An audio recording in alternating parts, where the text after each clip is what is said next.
So you just bought the KO Blitz deck from Heavy Hitters and you're looking to improve it without breaking the bank. In this video, I'm going to go over the basic strategy of the deck, roughly $25 worth of upgrades, and ending off with the more expensive cards if you're looking to fully tune the list. If you're new to Flesh and Blood, I highly advise trying out the cheaper list before you decide to invest in some of the more expensive cards like the legendary equipment pieces. I'm going to be using Card Trader as my price guide for this video, so prices I'm using are in Canadian and these cards will be cheaper or possibly more expensive depending on where you are in the world. But with that all said, let's get right into the video.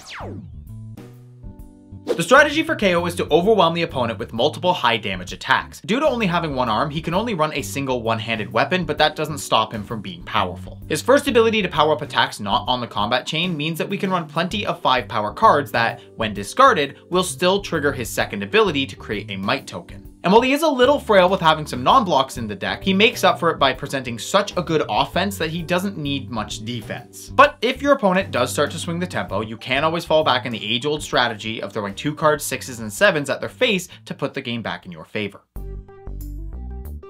Starting off with the equipment, we're going to be changing the weapon from the mini meat axe to the ball breaker. You could also run the mandible claw, but since this deck already makes agility tokens, the ball breaker makes for a great chain ender, swinging for 4 instead of just 3. Then we're going to remove raw meat, gauntlet of might, and flat trackers, replacing them with barkbone strapping, Goliath gauntlet, and beaten trackers. Barkbone strapping lets us block 1 and then roll for an attempt at more resources. While you can roll a 1 and get none, you're most likely going to at least get a single resource, which can help you on a turn where your hand doesn't quite get you there. Goliath gauntlet is a simple but very effective way to put your opponent on the back foot, giving one of your already large attacks another +2 in power. As for the beaten trackers, these allow you to block for 1 and then gain an action point if you discard a 6 power card, which this deck does very easily. This action point is great if you don't have an agility token or for dealing with pesky things like Spectre cards. And finishing the equipment, we're going to throw in a null rune gloves in case you're facing down some rune chants. Moving on to the main deck, we're going to be swapping out 14 cards. I do want to quickly mention here that if you're coming back to this video to see what cards to remove, you can just go to the deck list below and look at the inventory section for a list of those cards. So to begin, we want to add the red and blue copies of Assault Battery, removing the red and blue lead with power. Assault Battery has beat chest, meaning that we have the choice of discarding a card, so you can use it even if you don't have extra cards in hand. But if you do, you get an agility token as well as the might token from KO's ability, setting you up for the next turn. Then we're going to add red Clash of Agility, removing the red lead with speed. This card is a simple 2 for 6, but if we are forced to block, it clashes with the opponent and gives the agility token to the winner. And with KO's ability to add +1 power to the revealed card, it's very rare that you'll lose the clash. Next, we're going to add in red pulpings in place of the copies of Run into Trouble. Since almost everything in this deck is 6 power when discarded, pulping is almost always getting the dominate effect, which then almost always guarantees the go again unless your opponent has a defense reaction in arsenal. This card is great when followed up with another attack action or the ball breaker for 4. Following that, we're going to add red Savage Feast, taking out the red Rally the Rear Guards. You'll typically want to pair this with an agility token because a 1 for 6 that can replace the card you discarded is quite strong. If you pitch to blue, you'll have 2 resources left over to follow up with the attack that you likely drew from it. After that, we're going to add the only non-attack card to this deck, Blood Rush Bellow, replacing the yellow Rising Powers. Blood Rush Bellow is the power card of the deck, replacing itself and the card you discarded while giving your brute attacks +2 for the turn. Playing this with an agility token and cards like Wild Ride can lead to overwhelming turns that your opponent can't come back from. This card also pairs very well with the Mandible Claw, so again, you can run that weapon if you want to focus on these big turns rather than the consistent breakpoint of the ball breaker.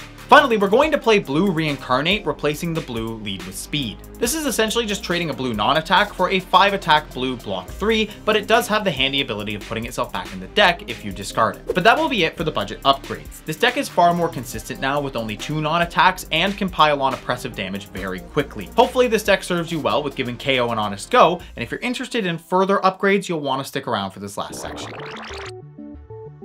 For this section, I'm not going to go over what cards to remove for any of these, but instead I just want to mention some solid options for you to consider if you've really come to love KO and want to take him to the next level. Hopefully, at this point you've played the deck enough to figure out what cards you want to remove for yourself. Starting off with the equipment, there's a few I'd recommend. For Blitz, there aren't really many great chess pieces for Brute, but we've got great options for the other slots. Scowling Fleshbag intimidates an opponent when it blocks, which puts a quick end to big turns. Apex Bonebreaker blocks for 3 and can give might tokens if you block with another card, and the Scabskin Leathers also block for 3 and can give you extra action points in a pinch. Keep in mind though that if you roll a 1, your turn ends abruptly, so use them only when you really need to. Moving on to the main deck, we've got loads of options for KO. Cast Bones is a super great new card that reveals your top 6 cards and gets a might token for each 6 power card it hits. Then, if you have 6 might, it gives you an agility token. And in KO, you're almost guaranteed to get the full power of this card. Taking further advantage of those agility tokens is the card Runner, which replaces the token that gave it Go Again, keeping the tempo for the next turn. Skullcrack is another great card to run, being a 2 for 6 that gives you a free resource if you discard. And speaking of discarding, Beast Within is fantastic as it replaces itself with a 6 power card when discarded,